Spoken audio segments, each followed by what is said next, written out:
जय हिंद। आप देख रहे हैं प्रकाशन उत्तराखंड, देहरादून से आपके साथ मैं अनिल रावत। उत्तराखंड की खबरों से जुड़ने के लिए वीडियो को लाइक करें, शेयर करें, चैनल को सब्सक्राइब जरूर करें। इस कार्यक्रम के सहयोग करता है वर्मा ज्वेलर्स। वर्मा ज्वेलर्स, शुद्धता की गारंटी, डोभाल चौक, नेहरू ग्राम, देहरादून। बात करते हैं यूके एसएससी पेपर लीक प्रकरण की, जिसमें यूके एसएससी ने कहा कि पेपर लीक नहीं हुआ, महज 3 पन्ने बाहर आए। वहीं धामी सरकार ने एक जज की निगरानी में एक एसआईटी का भी गठन कर दिया, लेकिन कांग्रेस की मांग है कि इसमें सीबीआई की जांच हो। कांग्रेस ने इस प्रकरण को लेकर नारा दिया, पेपर चोर गद्दी छोड़, जिसको लेकर भाजपा में बड़ा आक्रोश है। तो इसमें जो भाजपा के विधायक है विनोद चुमली, वे विस्तार से बात कर रहे हैं। अगर आप वो सुनना चाहते हैं तो इस वीडियो को पूरा सुन सकते हैं। उन्होंने विस्तार से पूरे, चाहे वो उत्तराखंड आंदोलन हो, यह आंदोलन हो, या कांग्रेस के टाइम में जो एक दरोगा भर्ती जो घोटाला हुआ था, उसको लेकर भी काफी चर्चा की है। दो पक्ष है। एक पक्ष तो ये है कि हम इसको 21 से पहले भी देखें। जो सबसे पहले नकल की घटनाएं आई थी और जो नियुक्तियों में जो घपले हुए थे, वो पटवारी भर्ती घोटाला हुआ था, हर एक दरोगा भर्ती घोटाला हुआ था। ये कांग्रेस रिजिम में हुआ था। मेरा बड़ा स्पष्ट मानना है कि उस समय जब ये विषय आए थे, अगर इस पर उस समय कांग्रेस गंभीर हो जाती और उसी समय कदम उठा लेते, जो हमने बाद में कदम उठाए, वो अगर उस समय कदम उठा लिए जाते तो उसके बाद के जो घटनाक्रम है वो नहीं होते। दूसरा पक्ष है बीजेपी। जैसे ही 2021 में बीजेपी के सामने इस तरह के नकल के प्रकरण आए, हमने तुरंत उस पर कार्रवाई की। और आपको पता है कि किस स्तर के लोगों को जेल में डाला गया, कितने बड़ी संख्या में लोग जेलों में गए। और उसके बाद जब हमको लगा कि भाई इस पर लगाम लगानी आवश्यक है, प्रदेश में युवाओं का भविष्य खतरे में पड़ रहा है, तो हम एक नकल विरोधी कानून बनाकर लाए। और पूरे देश में सबसे सख्त कानून अगर कोई नकल विरोध में बना है तो वो भारतीय जनता पार्टी ने बनाया। हमने 10 करोड़ तक का उसमें अर्थदंड लगाया है और उसमें आजीवन कारावास तक की व्यवस्था की है, जिस पर आज कार्रवाई चल रही है। क्योंकि जब से कानून बना उसके बाद से जिस तरह भी अपराध घटित हुआ, तो निश्चित तौर पर उसी कानून के तहत उस पर कार्रवाई होगी। आगे चल के बहुत सख्त सजाएं भी उसमें होंगी और आने वाले लोगों के लिए जो इस तरह का अपराध करते हैं उनके लिए एक सबक भी बनेगा। तो ये एक पक्ष तो ये है। दूसरा पक्ष ये है कि जो अभी की घटना घटी है, उस घटना को लेकर सरकार बड़ी संवेदनशील है। जैसे घटना सामने आई, सरकार ने तुरंत उसमें हस्तक्षेप किया और सीधे उस पर जांच बिठाई। आज एसआईटी भी बैठ चुकी है और उस पर न्यायिक जांच भी हो रही है। और तब तक के लिए परिणाम भी रोक दिए गए हैं और आगे कार्रवाई रोक दी गई है कि जब तक पूरे फैक्ट सामने नहीं आ जाते, जो लोग जिन लोगों में संलिप्तता है वे सब के सब शिक्षकों के पीछे नहीं चले जाते, तब तक इसके परिणाम भी घोषित नहीं होंगे और इस पर आगे काम नहीं बढ़ेगा। तो ये हमारा स्टैंड है, ये हमने किया है। लेकिन दूसरी तरफ उसका एक पक्ष ये भी है कि तमाम हमारे नौजवान साथी इस समय आंदोलनरत हैं और इस विषय को लेकर आंदोलनरत है। ये घटना है कि भाई नकल के लिए पेपर बाहर गया, अंदर नहीं आ पाया, लेकिन बाहर गया, ये भी अपराध है। तो अपराध तो घटित हुआ है, हम इसे मुंह नहीं मोड़ सकते, नहीं इसको नकार सकते। तो जितना अपराध घटित हुआ उतनी सजा तो तय है। अब जांच हो रही, जिन जिन की संलिप्तता पाई जाएगी वो सब के सब ट्रैप किए जाएंगे, उसके बाद उन पर कार्रवाई होंगी। हम अपना काम कर रहे हैं, लेकिन उसके बावजूद तमाम नौजवान हमारे आज सड़कों पर हैं, लगातार आंदोलन चल रहा है और एक माहौल बन रहा है। तो उस माहौल में मेरी कुछ फाइंडिंग्स है जो एक विश्लेषण के तौर पर मैं उसको देखता हूँ। तो 2-3 चीजें मेरे सामने आई है। पहला विषय तो यह है कि एक नारा उसमें दिया गया कि पेपर चोर गद्दी छोड़, एक नारा उसमें दिया गया। आप इस नारे के बैकग्राउंड में जाने की कोशिश करिए। सबसे पहले नारा दिया था राहुल गांधी ने, चौकीदार चोर है। प्रधानमंत्री जैसे गरिमामयी पद के लिए चोर शब्द का प्रयोग अगर हुआ है तो कांग्रेस के वरिष्ठतम नेता जो आज लीडर ऑफ अपोजिशन है राहुल गांधी द्वारा किया गया प्रधानमंत्री के लिए। इसी तरह से उसके बाद आज वोट चोर की बात की जाती है।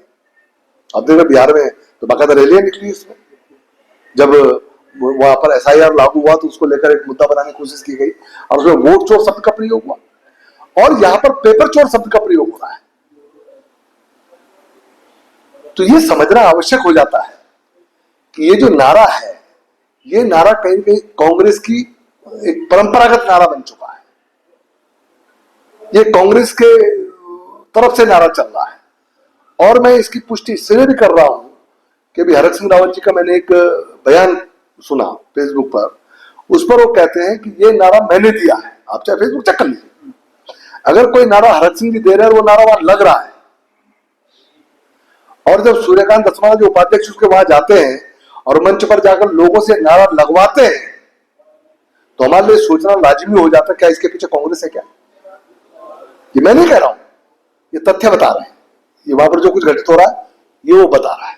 एक तो ये बात संज्ञान लेने की आवश्यकता है। दूसरा, इसमें दो ऐसे नौजवान हमारे साथी हैं जो अच्छे लीडर तैयार हो रहे हैं, हो सकता है भविष्य में वो प्रदेश की राजनीति में भी भूमिका निभाए। त्रिभुवन चौहान अच्छा वोट लेके आए, निर्दलीय लड़े थे।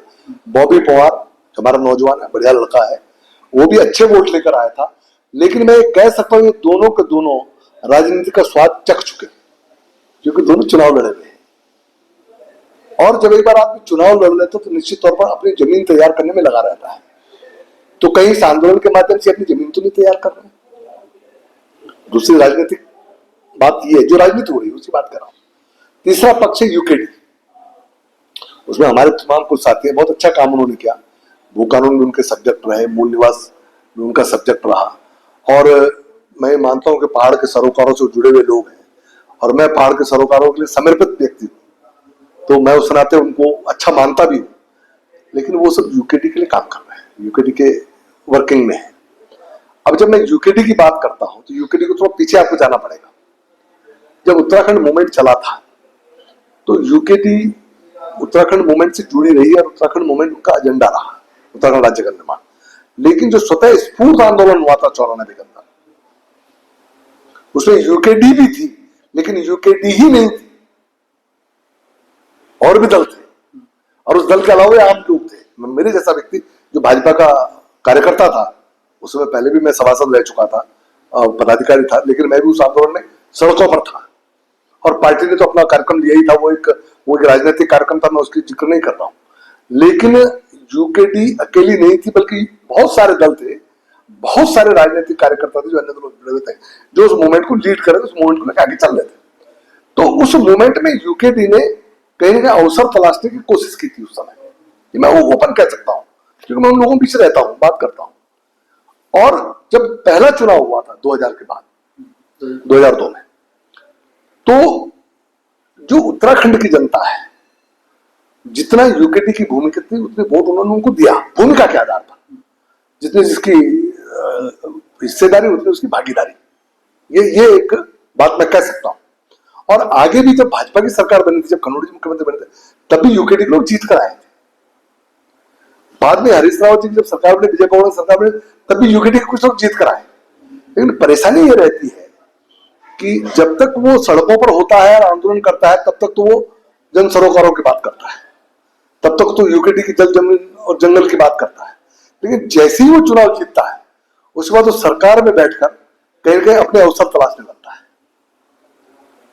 आप देख लीजिए ना, जो जो जीते हैं आपके पास लिस्ट मिल जाएगी, वो सब के सब किसी न किसी रूप से या तो बीजेपी सरकार के हिस्सा रहे या फिर कांग्रेस सरकार के हिस्सा बने, और अपना मूल जो ध्येय था, जो यूकेडी का अपना एजेंडा था, उसको छोड़कर वो स्वयं के लिए राजनीतिक एक लंबी पारी खेलने के लिए अपनी जमीन तलाश में लग गए, और कहीं ना कहीं यूकेडी का से बाहर निकलकर उन्होंने अपने लिए काम किया। अब ठीक है, दिवाकर भट्ट जी आज दोबारा फिर यूकेडी में सक्रिय हुए हैं, लेकिन अब उनकी अवस्था भी हो गई, मेरे तो बहनोई भी है। लेकिन उस समय भाजपा की टिकट चुनाव लड़े, तो सब जानते हैं। तो कुल मिला के यूकेडी के जो लोग थे, जनता ने जितनी उनकी भागीदारी रही उतना उनको हिस्सेदारी भी दी है, लेकिन वो उसको जस्टिफाई नहीं कर पाए। तो आज यूकेडी के लोग उसमें जमीन तलाश रहे हैं कि किसी तरह से इस माहौल में हमारी भी जमीन खड़ी हो जाए। ये जो गाना बनाया गया, ये सब चीजें चली है सरकार के विरुद्ध में, ये तो बाकायदा यूकेडी ने किया। यूकेडी का ये प्रोपेगेंडा का हिस्सा है, प्रचार का हिस्सा है। आप पढ़िए ना उसको, कौन चला रहा उसको। जब वो गाना चला है धामी जी वाला, तो उसमें यूकेडी को दिखाया गया सिलसिला। एक पार्टी का एजेंडा है ना, एक क्षेत्रीय राजनीतिक दल का एजेंडा है। वो आरोप का है, वो तो एजेंडा है। एजेंडा और आरोप में फर्क होता है। एजेंडा अपने आप को सत्ता से जोड़ने का, सत्ता में आने का एक रास्ता है, और उसके लिए लोग आरोप लगाते हैं, तो वो आरोप नहीं माना जाता, वो एक एजेंडा माना जाता है, तो उनका एजेंडा है। तो कांग्रेस की भूमिका मैंने आपको बताई, यूकेडी की भूमिका और सबसे खतरनाक जो स्थिति है, वो मुझे जानकारी मिली कि मार्क्सवादी कम्युनिस्ट पार्टी जुड़े हुए लोग भी वहां सक्रिय हैं, और मार्क्सवादी कम्युनिस्ट पार्टी की राजनीति कहीं ना कहीं विद्रोह से चलती है। विद्रोह से चलती है, कहीं ना कहीं अराजकता से चलती है। और आपको शायद नहीं मालूम होगा, जब उत्तराखंड मूवमेंट चल रहा था उस समय भी माओवादियों ने कोशिश की थी कि उत्तराखंड के अंदर कुछ ऐसी आतंकवादी या कुछ इस तरह की विध्वंसक गतिविधियां की जाए। कम्युनिस्ट सक्रिय हो गए थे पहाड़ों पर इधर उधर। उसमें फील्ड मार्शल बनाए जाने लगे थे यूकेडी के लोग। कहीं कहा जाने लगा था किडनैप कर देंगे, कहीं घरों पर निशान लगाए जाने लग गए थे कि राज्य बनेगा तो हम लोगों को निकाल देंगे बाहर। मतलब एक विध्वंसक सोच उस माहौल में रास्ते तलाश रही थी। आज जिस प्रकार के नारे मैं वहां पर देख रहा हूं, वो सोच मुझे कहीं ना कहीं इस मूवमेंट के अंदर भी अपना घर बनाने की कोशिश कर रही है। जैसे आपने नारा देखा होगा, भाई मैं थोड़ा नारों पर आ जाता हूं। आजादी के नारे लगे वहां पर, वो बच्चे लगा रहे थे। सबसे पहले नारे लगे थे कश्मीर की सड़कों पर, जब वहां पर आतंकवाद खड़ा हुआ। उसके बाद ये नारे जेएनयू में गए, यहां पर पाकिस्तान का समर्थन किया गया। ये नारे पाकिस्तान के समर्थन के लिए लगाए गए। और आज वो नारे, हम उत्तराखंड कोई सामान्य प्रदेश नहीं है। हमने यहां पर सैन्य धाम को 5वां धाम बोला है। इस सैनिक बाहुल्य क्षेत्र देशभक्तों का क्षेत्र है।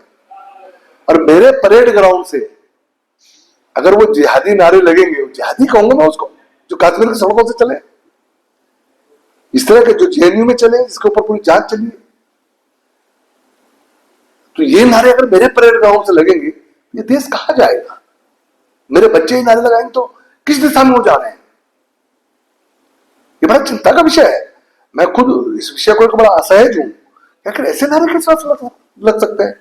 और वो नारे कैसे हमारे नौजवान सुन सकते हैं? इनके सारे परिवार 90% तो फौजी परिवारों के लोग होंगे, वहां बच्चे होंगे, देशभक्त बच्चे हैं, पढ़े लिखे बच्चे हैं। कम से कम उत्तराखंड की धरती तो इसके लिए उपयुक्त जगह नहीं है। या तो ये हो ही नहीं सकता। कैसे उन नारों को लोग सुन पा रहे हैं? वहीं पर एक विषय आता है कि भगवा के खिलाफ में बात की जाती है। एक बिटिया हमारी बोलती है, साहब ये भगवा लोग नहीं चलेंगे। अरे मैं देवभूमि हूं, भगवा तो यहाँ का संस्कृति का हिस्सा है। हम ऋषिकेश हरिद्वार जैसे देश की धार्मिक राजधानी मेरे यहाँ है। देवतुल्य लोग कहे जाते, ऋषि मुनियों की धरती कही जाती है। अगर यहाँ भगवा नहीं चलेगा तो क्या चांद सितारे चलेंगे? तुम क्या करना चाहते हो? क्या तुम यहां पर चांद सितारे लाना चाहते हो क्या? पूछो ना इन लोगों से, आप करना क्या चाहते हैं? किस तरह के नारे लग रहे हैं? एक बच्ची का मैंने और भाषण सुना, केंद्र में भी बीजेपी, प्रदेश में भी बीजेपी, यहां भी बीजेपी, वहां भी बीजेपी। अरे भाई, तुम अपना आंदोलन चला रहे हो, बीजेपी के खिलाफ एजेंडा कर रहे हो, तो कहीं तुम प्रायोजित तो नहीं हो? ये मैं नहीं बोल रहा हूं, ये सब वहां की जो घटना है उसके आधार पर मैं विश्लेषण कर रहा हूं। मैं नहीं बोल रहा हूं। एक हमारी बच्ची बोलती है कि नेपाल में तो हेलीकॉप्टर भी मिलेगा, यहाँ पे हेलीकॉप्टर भी नहीं मिलेंगे। और नेपाल का सारा मूवमेंट चाइना प्रायोजित मूवमेंट था, आपको तो मालूम है। और सारा कम्युनिस्ट बेस्ड मूवमेंट था, क्योंकि ओली की गवर्नमेंट तो चीन को समर्थन करती थी ना। और वो स्थितियां उत्तराखंड में खड़ी करना चाहेंगे या अराजकता फैलाना चाहेंगे? अरे पेपर लीक्स तो हम निपट लेंगे भाई। हमारी सरकार संवेदनशील है। हम भी जो उत्तराखंड राज्य बनाने वाले लोग हैं, हम यहाँ पर इतने सालों से राजनीति कर रहे हैं, बड़ी ईमानदारी के साथ पहाड़ की सेवा कर रहे हैं। हम क्या ऐसा होने देंगे क्या? ट्रस्ट करना चाहिए, विश्वास करना चाहिए लोगों पर। हम अगर इतना सख्त कानून बना सकते हैं और हम 100 से ज्यादा लोगों को जेल में डाल सकते हैं, उसमें आईएएस अधिकारी तक हो सकते हैं, तो हम किसी भी सीमा तक जा सकते हैं। ये हमारे बच्चों की तरफ विश्वास होना चाहिए हम लोगों पर। लेकिन गलत दिशा में तो आंदोलन न बोले, गलत माहौल तो न बनाए। ये सारी चीजें मुझे दिखाई पड़ रही है।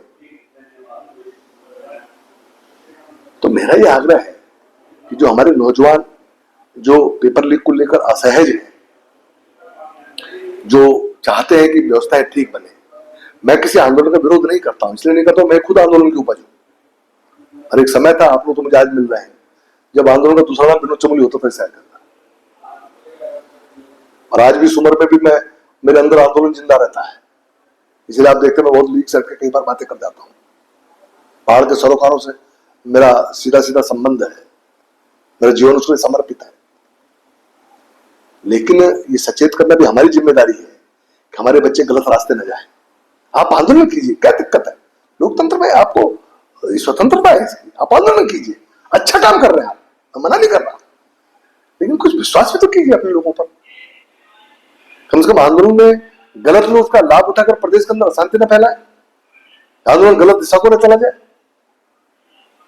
लोगों के राजनीतिक रोटे सेकने का एक मंच न बन जाए। ये तो सतर्कता बरतनी पड़ेगी ना हमारे लोगों को। तो मैं आपके माध्यम से ही लोगों से कहना चाहता हूं कि थोड़ा सा संयम रखें, धैर्य रखें। अभी जांचें चल रही हैं, परिणाम सामने आने दें, और परिणाम से संतुष्ट न हो तो फिर लोकतंत्र में तो आंदोलन का रास्ता हमेशा खुला हुआ है। ये सीबीआई जांच की मांग हो रही। मैंने आज पूरा स्टडी किया, पिछले 3-4 दिन से मैं स्टडी कर रहा हूं कि जहां सीबीआई जांचें हुआ क्या क्या हुआ है। मध्य प्रदेश में व्यापार घोटाला हुआ था, आपका राजस्थान में हुई सीबीआई इंक्वायरी, आपका बिहार में, गुजरात में हुई सीबीआई इंक्वायरी हुई। केरल में मांग हो रही, केरल में तो कांग्रेस गवर्नमेंट है, वहां मांग हो रही। तो क्या इन्होंने सीबीआई के लिए रिकमेंडेशन भेजी है क्या? सवाल होना चाहिए था। लेकिन मेरी कठिनाई है कि जब व्यापक घोटाला सब चीजें हुई हैं, तो जिस समय तक सीबीआई अपनी जांच में रही है, उस समय तक सारी नियुक्ति प्रक्रिया रोक दी गई। जब तक सीबीआई पूरी नियुक्ति प्रक्रिया की जांच नहीं कर लेती और अंतिम निष्कर्ष पर नहीं पहुंच जाती, तब तक आगे की नियुक्तियां रुक जाती है। हमारी चिंता यह है, सीबीआई इंक्वायरी हम कल डिक्लेयर कर दे, कोई दिक्कत नहीं है। क्या दिक्कत है? जब और जगह हो सकती है, मेरे यहां भी हो सकती है, मुझे क्या दिक्कत है? जिसने अपराध किया होगा जाएगा जेलों में, मैं क्या परेशानी। लेकिन उसके कारण जो मेरा नियुक्ति का कैलेंडर अभी हमने लोकसभा आयोग से जारी किया है, वो सारा का सारा होल्ड पे आ जाएगा। जो अभी तक एग्जाम हुए हैं वो सारे रिजल्ट होल्ड पर आ जाएंगे। फर्दर जो एग्जाम होने वाले हैं वो होल्ड पर आ जाएंगे। और ये अगर 1-2 साल होल्ड पर चला गया तो जो हमने आज तक लगभग 20-25 हजार लोगों को नौकरियां दे दी है पिछले 3 साल में, उस पर गतिरोध खड़ा हो जाएगा। और इस 1-2 साल में न जाने कितने हजार लाख युवा ओवरेज हो जाएंगे, उनका क्या होगा? तो हमारा यह कि जांच भी हो और ये प्रक्रिया भी जारी रहे। हम ये चाहते हैं कि लोगों की नौकरियां भी आगे लगती रहें, ये नियुक्ति प्रक्रिया न रुके, एग्जामिनेशन न रुके, और जांच भी सख्ती के साथ होते रहे। उसके लिए हमने न्यायिक जांच बिठाई है, और वो भी हमने 1 महीने का समय दिया, कम समय दिया, ताकि इसके अंदर सारी चीजें हो जाए, ताकि बच्चों की नौकरियां बनी रहे। ये मेरा ये कहना है कि जो लोग इन आंदोलनों में आगे चल रहे हैं, उनको ये भी समझना चाहिए कि जो वास्तव में नीडी है, अब इनमें से कितने लोगों को एग्जाम देना है, कितने लोग एग्जाम क्रैक कर सकते हैं और नौकरियां पा सकते हैं, तो वो लोग जाने। लेकिन मेरा ऐसा मानना कि बहुत बड़ी क्लास ऐसी है जो परेड ग्राउंड पे न बैठ सकते ना आ सकती है। वो क्लास इंतजार कर रही है कब मेरा नंबर आएगा, मैं एग्जाम दूंगा और मैं नौकरी पाऊंगा।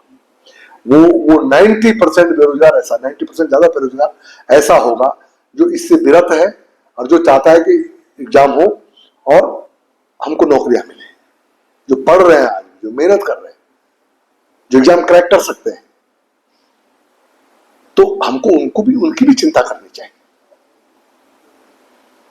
तो इसलिए मेरा ये कहना है आपके माध्यम से कि हमारे युवा साथी पे बैठे, चर्चा का दौर चलाएं, कोई दिक्कत नहीं, बातचीत करते रहें, लेकिन नियुक्तियों में बाधा ना बने। आगे चल के चीजें ठीक हो जाएंगी। जब यहां तक हम आ गए, हमने इतना बड़ा कानून बना दिया, हमने इतने लोग अंदर कर दिए, आज हम इतने लोगों को हमने ट्रैप किया हुआ, जिन पर हम एक्सरसाइज कर रहे हैं, आगे पता नहीं जो नाम आएंगे उसमें वो भी, उन पर भी कार्रवाई चलेंगी। तो विश्वास रखना चाहिए अपने लोगों में। क्या हमारे तो बच्चे हैं, वो किसके लिए बनाया हमने राज्य? नहीं, बच्चों के लिए तो बनाया। अगर इनके भविष्य के साथ खिलवाड़ होगा तो क्या हम छोड़ेंगे क्या किसी को? हम नहीं छोड़ने वाले।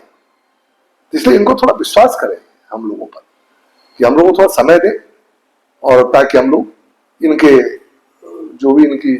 अगर आपको हमारा ये वीडियो पसंद आए तो वीडियो को लाइक करें, शेयर करें, चैनल को सब्सक्राइब जरूर करें। धन्यवाद।